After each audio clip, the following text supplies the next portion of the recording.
Bienvenue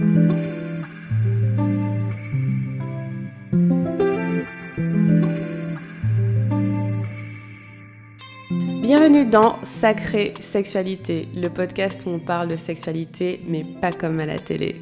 Je m'appelle Livia Quero, je suis écrivaine, je suis coach en sexualité et je suis aussi très fan de comédie romantique.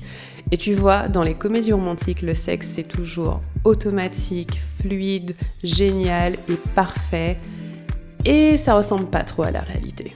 On ne nous montre pas tous les moments maladroits, compliqués, qui sont durs à naviguer. Et on ne nous montre pas non plus toute la dimension magique, sacrée de la sexualité qui va bien au-delà de mélanger les corps.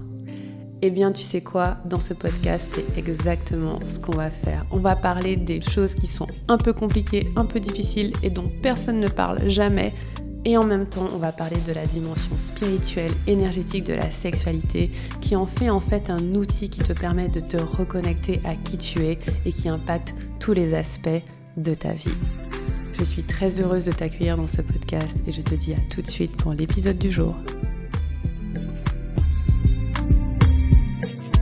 Hello les amis, ravie de vous retrouver dans ce nouvel épisode. En ce moment, je suis en train de recruter une assistante coach pour mon programme, le Temple, qui ouvre ses portes dans quelques jours lors de la formation gratuite Orgasme Magique. Donc si vous n'êtes pas inscrit à la formation, inscrivez-vous parce qu'elle va être trop stylée, trop bien. Et donc j'ai décidé de prendre de l'aide et d'avoir une coach qui coach avec moi dans le programme. Donc ces 3 dernières semaines, tout en faisant la promotion de la formation gratuite, j'ai aussi fait tout un processus de recrutement dans les coulisses du Temple. Et c'était trop intéressant.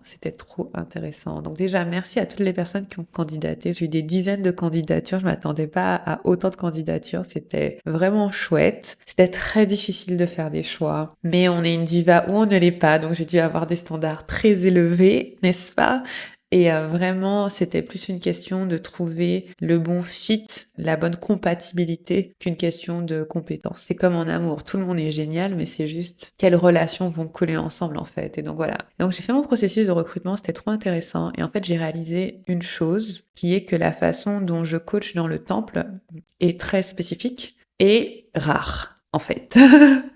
Et donc du coup, pour trouver ma co-coach, là je suis au bout du processus de recrutement et donc normalement quand l'épisode sort, elle saura qui elle est, n'est-ce pas ? C'est un peu suspense. Mais en tout cas, cette nouvelle coach, quand je l'ai recrutée, j'ai vu tout de suite que c'était complètement compatible avec comment je travaille et ma façon de faire. On a les mêmes techniques, les mêmes standards, des styles différents, on n'est pas les mêmes personnes, donc ça c'est fun. Ça veut dire que ça crée de la diversité pour mes clients. Mais en tout cas, en termes de compétences et de continuité avec mes clientes, c'est parfait. Mais du coup, ça m'a permis de voir tout le contraste d'autres façons qu'ont les gens d'accompagner et c'est trop intéressant. Donc je me suis dit que j'allais faire cet épisode pour un peu vous expliquer comment vous êtes coaché dans le Temple. Ce n'est pas du coaching classique. Pas du tout même. Et ce n'est pas non plus du coaching somatique. Vous avez dû entendre parler du coaching somatique qui est quand on coach par le corps. Ce n'est pas exactement ça parce que j'ai eu dans mes candidatures des coachs somatiques. Elles ne font pas exactement le même travail que ce que je fais. J'ai aussi eu des psys qui ont candidaté. C'est pas exactement le même travail. J'ai eu des thérapeutes. C'est pas exactement le même travail. Donc dans cet épisode, mon intention c'est de vous transmettre la façon qu'on a de coacher dans le Temple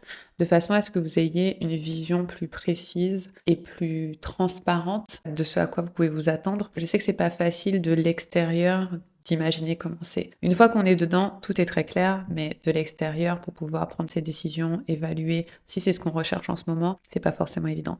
Du coup, dans cet épisode, je vais vous décrire un peu à quoi ressemble un coaching avec nous. Et voilà, j'ai aussi une démo de coaching que j'avais faite avec une de mes clientes, donc on la mettra dans les notes, comme ça vous pourrez aussi regarder.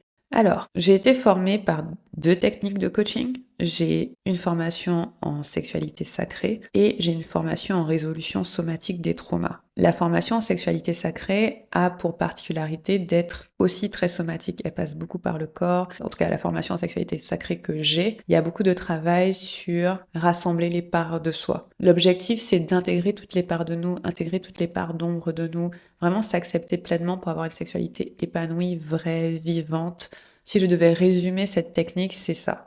Et donc, on va toujours essayer de ramener toutes les parts de nous de façon à se sentir entier et entière. Ok. Après, dans le temple, il y a aussi énormément d'anatomie parce que j'adore. C'est de l'anatomie pour connaître votre corps. Il y a aussi beaucoup d'énergétique, faire circuler l'énergie dans le corps. C'est pas exactement du coaching, mais c'est pour que vous sachiez qu'il y a ça aussi. Mais en tout cas, la vision en termes de coaching sexo, c'est une vision intégrative, d'intégrer toutes les parts de vous, de réaliser que toutes les parts de vous méritent le plaisir, méritent d'être aimées. Et je dirais que c'est la fondation de cette technique de coaching sexo. Et ensuite, on a du coaching en résolution somatique des traumas. Donc, tous ces mots sont très importants. Le plus important étant résolution. Alors, somatique veut dire ça passe par le corps. Mais en fait, plein de techniques sont somatiques. Le yoga, c'est somatique. Vous voyez ce que je veux dire? Donc, quand vous voyez coaching somatique, ça veut pas dire que la personne pourra vous accompagner sur vos traumas. Ça veut pas dire que c'est une spécialiste ou un spécialiste des traumas. Ça ne veut pas dire ça. Ça veut juste dire que c'est une personne qui va vous faire descendre dans le corps par X méthode. Ok? Nous, on fait de la résolution somatique des traumas. Et donc, ça veut dire plusieurs choses. La première chose, c'est que nous sommes spécialistes du trauma, dans le sens où nous pouvons accueillir du trauma. Si quelqu'un vient avec du trauma, qu'il soit du trauma complexe, c'est-à-dire plusieurs couches de trauma, du trauma d'enfance, du trauma sexuel,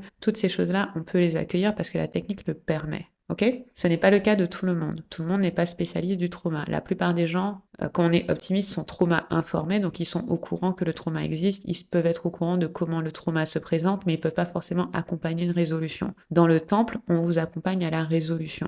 Ça fait partie intégrante du travail, parce que pour moi, on a des orgasmes plus puissants quand il n'y a pas de trauma dans le corps, en gros. Voilà. Et donc la résolution, c'est quoi? Et ça, c'est ce que j'ai pu observer en lisant énormément de candidatures et même en regardant des coaching tests. En fait, ce que j'ai fait, c'est que pour évaluer comment les participantes étaient, je leur ai donné des clients de test, elles les ont coachées, j'ai regardé la vidéo et comme ça, j'ai pu voir leur technique. La plupart étaient très bien, c'est juste que ça correspondait pas exactement à ce que moi je recherchais, parce qu'elles avaient des techniques différentes de la mienne. Ce qui est ok, mais je préférais avoir une certaine continuité. Et donc du coup, ce qu'on fait spécifiquement ressemble à ça. En gros, une personne va venir avec une problématique spécifique. Ok, je vais essayer de le décrire de la meilleure façon possible. Vous allez venir avec une problématique spécifique. Par exemple, vous allez venir et me dire « J'adorais avoir un orgasme cervical, mais à chaque fois que j'imagine toucher mon cervix, je bloque. » Ok, donc ça c'est une problématique sexo, très bien. Point de départ. Ensuite, on va souvent descendre dans le corps. Et donc on va faire « Ok, qu'est-ce qui se passe au niveau de ton corps, nanana ?» Et donc là, on a tout un processus en déroulé avec plein de techniques et tout. Et on va tenir ce fil pendant toute la session. C'est-à-dire que pendant toute la session, même si vous nous parlez de plein de choses, de votre grand-mère, de vous avez subitement mal à la tête, que en fait, c'est parce que vous avez du chagrin et tout, vous pouvez nous emmener où vous voulez. On a le point de départ qui est votre problématique orgasme cervical. On déroule le fil. Et en fait, l'objectif, c'est d'arriver à la fin de la session en n'ayant jamais lâché le fil et en ayant une résolution. Il y a une espèce de tac qui a lieu. Je ne sais pas comment l'expliquer, mais à la fin, il y a une couche qui est enlevée et qui ne reviendra plus jamais. Parce qu'on a pris le fil, on a navigué dans le corps, on est allé voir qu'est-ce qu'il avait à nous dire, on a déroulé, on n'a jamais lâché. Et puis bam, à la fin, on arrive à résolution. Tous les accompagnements n'emmènent pas à résolution. Ça, c'est la chose qu'il faut comprendre. Par exemple, si vous allez voir un ou une psy, vous pouvez avoir une séance, vous pouvez vous discuter, partager, cette psy peut vous donner des repères, des techniques, etc. Mais vous n'allez pas forcément arriver à résolution ou à résoudre quelque chose en une séance. Si vous allez voir un ou une thérapeute, c'est pareil, déjà il y a une pléthore de thérapeutes vu que c'est pas réglementé, c'est comme le coaching, et vous allez avoir des soins énergétiques et tout ce que vous voulez. Et donc oui, parfois ça peut donner une résolution, parfois non. La plupart du temps, ça va apporter un apaisement, ça va apporter une clé, ça va apporter de quoi continuer, mais ça apporte pas forcément de résolution. Pareil, si vous faites du coaching somatique, donc on va vous coacher en écoutant votre corps, vos émotions, etc. Donc c'est possible qu'il y ait des émotions qui viennent, que des choses circulent, que des choses naviguent, qu'à la fin, encore une fois, vous vous sentiez plus au clair, plus apaisé, plus confiante, mais ça ne veut pas dire qu'il y aura résolution. Et en fait, c'est vraiment ce que j'ai observé en faisant ce processus de recrutement, c'est que toutes les techniques n'emmènent pas résolution. Ça ne veut pas dire qu'elles ne sont pas bonnes, ça veut dire qu'il faut savoir pourquoi on va voir qui. Voilà. Par exemple, moi, j'ai été accompagnée par une psy pendant longtemps. je ne cherchais pas de résolution. Je cherchais littéralement à comprendre comment avoir des relations saines.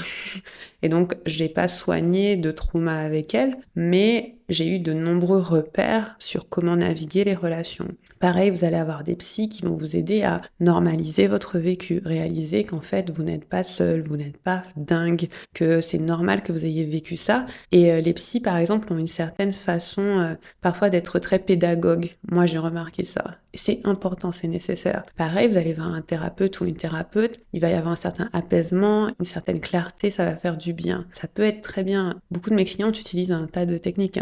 Par contre, nous, notre job, c'est d'arriver à résolution. C'est pour ça que le coaching, ce n'est pas de la thérapie. Le coaching, pour moi, quand on est coach, la personne vient avec une problématique, à la fin du coaching, elle doit être résolue. Alors, parfois, en une séance, on peut résoudre une couche. Parfois, ça peut prendre plus de temps, ça dépend. C'est pas parfois en une séance. En une séance, on essaie à chaque fois de résoudre au moins une couche. Qu'au moins la personne reparte avec un nœud en moins. Par contre, en fonction de là où on est la personne, ça peut prendre plusieurs séances, très bien. Mais il y a vraiment ce côté où tu viens avec quelque chose et à la fin, c'est parti. Et dans le temple, comment on fait ça? Donc, c'est du coaching de groupe. Vous avez plein de façons de le faire. Donc, déjà, on coach 3 fois dans le mois. J'ai 3 appels de coaching au moins où tout le monde peut venir. Donc, vous pouvez vous faire coacher. En général, on coach 3, 4, 5 personnes par appel. Il y a rarement plus de personnes qui ont envie d'être coachées, pour être honnête. Et très souvent, celles qui observent le coaching ont aussi des prises de conscience, des résolutions. Donc ça, c'est la première façon dont on le fait. La deuxième façon dont on le fait, c'est qu'il y a des pratiques guidées. Donc j'ai énormément de pratiques guidées et de techniques qui permettent de s'auto-coacher et de résoudre soi-même ces déclenchements, éventuellement des couches de trauma. Et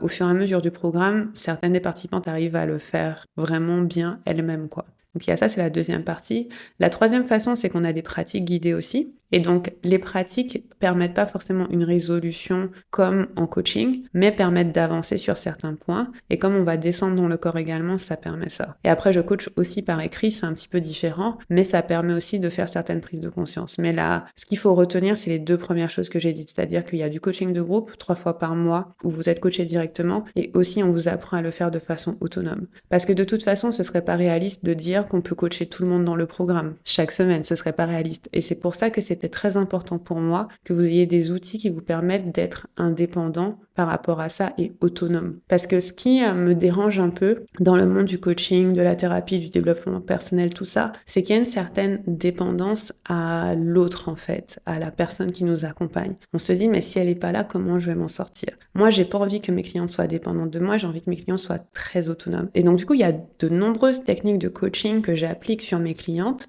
que j'ai formalisé dans des pratiques qu'elles puissent faire à la maison même quand je suis pas là. Et le meilleur, c'est que j'ai décidé de rajouter une nouvelle formation dans le programme l'année prochaine. Elle va s'appeler l'art de tenir l'espace. Et en fait, ça va être pour vous former à tenir l'espace pour les autres et à utiliser ces techniques de coaching-là sur des personnes dans vos vies. Alors, ce n'est pas une formation certifiante parce que nous, coach en résolution, on a été formés pendant très longtemps, 1 an et demi, 2 ans. Voilà, c'était costaud, des heures et des heures et des heures de tests et de pratiques et tout ça. Ok, donc ça va pas être certifiant, mais par contre, ça va vous donner les bases pour tenir le fil dont je parlais et tirer le fil et arriver au moins à un endroit intéressant avec les personnes avec qui vous êtes. Donc ça peut être intéressant pour vous si vous êtes psy, si vous êtes coach, si vous êtes thérapeute, que vous voulez rajouter ça dans votre boîte à outils, ça fera partie du programme. Et même si vous êtes rien de tout ça, même si vous êtes maman, collègue, vous avez des amis, vous avez des potes et que vous avez envie de pouvoir être là pour eux d'une façon qui contient l'espace, qui leur permet d'arriver à un endroit où ils ou elles se sentent vraiment mieux, ça va vous aider aussi en fait. Parce que je trouve que ces techniques, elles sont pas si compliquées, elles sont un peu subtiles. Elles sont un peu, voilà, il y a un petit peu de, je sais pas comment dire, mais il y a un petit peu de magie dedans, on va dire. Dans le sens où c'est pas une science exacte, on doit tout le temps jauger par rapport à comment est la personne, comment est son énergie, où elle en est, etc. La regarder, il faut pas trop la brusquer, il faut vraiment aller à un rythme qui, à la fois, challenge un petit peu le corps à aller vers la résolution et en même temps ne le déclenche pas. Enfin, du coup, c'est subtil, j'aime bien, franchement, c'est super fun. Et dans une formation qu'on va faire l'année prochaine, donc en 2026, je vais vous donner les bases pour faire ça et pour que vous ayez ces compétences-là, peu importe qui vous êtes, peu importe ce que vous faites, peu importe votre métier, peu importe que vous vouliez l'appliquer professionnellement ou dans votre vie personnelle. C'est intéressant parce qu'on m'a souvent demandé si j'allais créer une certification en coaching en sexualité en soins des traumas. J'ai beaucoup réfléchi et la vérité c'est que j'ai pas envie parce que j'ai déjà beaucoup de travail aider à ce que le monde soit plus sain sexuellement. Donc je me voyais pas faire ça. Par contre, je me suis dit, si j'arrive à donner des outils à toutes les personnes qui sont dans mon groupe, sans qu'elles aient à faire une longue certification de 1 an et demi, voire 2 ans, alors ce sera beaucoup mieux parce que ça veut dire qu'il y a encore plus de personnes qui auront au moins les outils fondateurs de ça et qui pourront aller dans le monde en étant en mesure de tenir l'espace pour le trauma, tenir l'espace pour certaines problématiques sexo, apporter un peu de soin, un peu de douceur, même si c'est pas forcément votre métier, même si c'est pas professionnellement, ça sera ça de prix en fait, parce que ce que j'observe, c'est que on a tellement peu conscience de comment fonctionne le corps que parfois, avec une conversation, on peut faire du mal à quelqu'un sans le vouloir. Un exemple tout bête, c'est que vous pouvez avoir une amie qui a vécu quelque chose de très difficile et de vraiment traumatique et vous lui dites oh mon Dieu mais qu'est-ce qui s'est passé, oh là là mais vas-y tu veux pas me raconter, et elle vous dit non je peux pas raconter, et vous faites mais si je suis sûre que ça te fera du bien de raconter, je suis sûre que ça te fera du bien et tout, vous voulez faire bien, vous pensez que ça va l'apaiser, non ça risque de la retraumatiser. Et donc c'est le genre de choses qu'on verra dans le programme. Ou bien parfois on peut choquer le rythme de certaines personnes, c'est-à-dire que nous on voit de loin qu'est-ce qui se passe pour elles, on voit de loin qu'elles sont dans une situation qui les convient pas, et on va faire non mais meuf il faut vraiment que tu te casses, c'est pas possible, ça machin. Et donc du coup, on peut la faire spiraler au lieu de l'accompagner. C'est ce que je veux dire par tenir l'espace, c'est être capable d'être là pour quelqu'un sans ajouter de difficulté ou de douleur à sa situation. Et parfois, on le fait pas exprès. Et pouvoir l'accompagner à un certain apaisement. Et je trouve ça plutôt cool. Voilà. Donc j'ai trop hâte de créer cette formation. J'ai déjà commencé à la préparer. Elle aura lieu normalement au premier trimestre 2026. Et donc si vous rejoignez le temple Lala dans la prochaine ouverture, vous pourrez y assister en live. Après, ce sera pas le cas. Elle sera plus en live, elle sera en replay. Mais voilà. C'est ce que je voulais vous dire pour aujourd'hui. Merci d'avoir écouté. Si vous avez des questions, vous pouvez m'écrire parce que je sais que c'est pas forcément évident de voir ces subtilités-là, mais sachez que voilà, si vous rejoignez le temple, vous avez une problématique, on la résout. C'est comme ça que ça fonctionne.